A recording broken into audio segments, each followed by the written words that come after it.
Fabrice Lucchini d'une prétention hors norme, François Cluzet dézingue le comédien.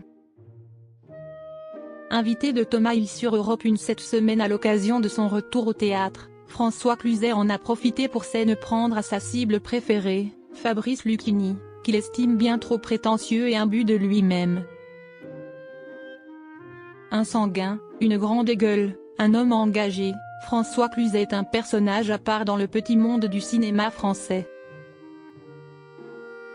Le comédien de 69 ans, devenu star internationale grâce au succès dingue d'Intouchables, a rarement sa langue dans sa poche au moment de se présenter en interview.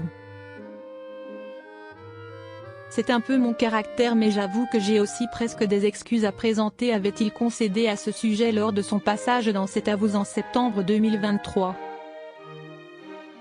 Un acteur également bagarreur, comme l'avait confirmé Christophe de Chavannes sur un autre plateau de France Télévisions. Moi, je t'ai reçu avec une lèvre ouverte en deux à la radio, le t-shirt tout blanc et tout rouge avait révélé le chroniqueur de Léa Salamé. Des bagarres qu'il pourrait bien envisager avec un autre professionnel de son métier, Fabrice Lucchini. François Cluzet, nous ne sommes pas bagarreurs ni l'un ni l'autre.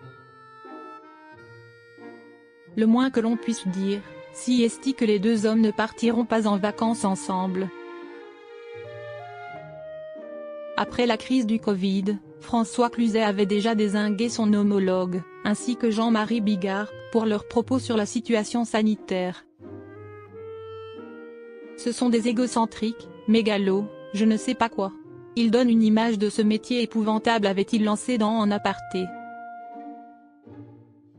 Invité de Thomas Hill sur Europe 1 à l'occasion de son retour sur les planches dans la pièce Encore une journée divine au Théâtre des Bouffes parisien, le comédien a réitéré ses attaques. Il n'est pas Zoubourrois, c'est un Burois qu'il lui faut à Lucchini.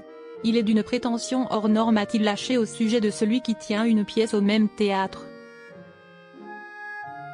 Oui, c'est ça, mais nous ne sommes pas bagarreurs ni l'un ni l'autre. Par contre, la chance qu'ont les théâtres, c'est qu'il remplit les salles donc on ne va pas lui enlever ça, a-t-il ajouté avec sarcasme. Une chose est sûre, une pièce réunissant les deux comédiens pourrait bien faire des étincelles, voire faire brûler le théâtre au sens littéral.